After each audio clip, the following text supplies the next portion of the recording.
ఈ కర్రీ తిని 1 వీక్ అయింది. అయినా ఇంకా నా నోట్లో లాలాజలం ఊరుతుందంటే నమ్మండి. ఇది ఇంతకీ ఏం కర్రీ అనుకుంటున్నారా?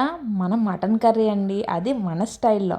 ముందుగా వేడెక్కిన ఆయిల్‌లో ఆకు, చెక్క, లవంగాలు, యాలకులు, సన్నగా తరిగిన పచ్చిమిర్చి, బాగా సన్నగా తరిగిన ఉల్లిపాయ ముక్కలు కూడా వేసి బాగా మగ్గనివ్వాలి. తరువాత ఒక చిన్న సైజు టమాటా తీసుకుని దాన్ని కూడా సన్నగా తరిగి వేసుకోవాలి. తరువాత అందులో అల్లం వెల్లుల్లి పేస్ట్ వేసి పచ్చివాసన పోయేంత వరకు మగ్గనివ్వాలి. దాని తర్వాత ముందుగా కడిగి పెట్టుకున్న మటన్ని అందులో వేసుకోవాలి. తర్వాత అది సిమ్లో పెట్టి మూత పెట్టి కాసేపు మగ్గనిచ్చిన తర్వాత అందులో సాల్ట్ తగినంత, అలాగే పసుపు కూడా వేసుకోండి. సో నాన్ వెజ్ అనేటప్పటికి కారం ఎక్కువగా ఉంటేనే బాగుంటుంది. సో కారం కూడా చూసి వేసుకోండి.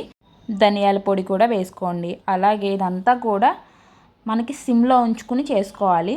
సో ముక్క మెత్తబడుతుంది అన్న టైంలో వాటర్ కూడా వేసుకోండి. ముక్క ములిగేంత వరకు సిమ్లో పెట్టుకొని మూత కూడా పెట్టుకొని ఒక 20 మినిట్స్ కుక్ అవ్వేలా చూసుకోండి. తర్వాత ఇలా బాయిల్ అవ్వడం స్టార్ట్ అవుతుంది. ఆ టైంలో పెప్పర్ పౌడర్ కూడా వేసుకోండి. అలాగే గరం మసాలా కూడా వేసుకుని హై ఫ్లేమ్లో కాసేపు, సిమ్లో కాసేపు ఉంచుకొని దగ్గర పడేంత వరకు ఉంచిన తర్వాత మనకి ఎంతో టేస్టీ మటన్ కర్రీ అయితే రెడీ.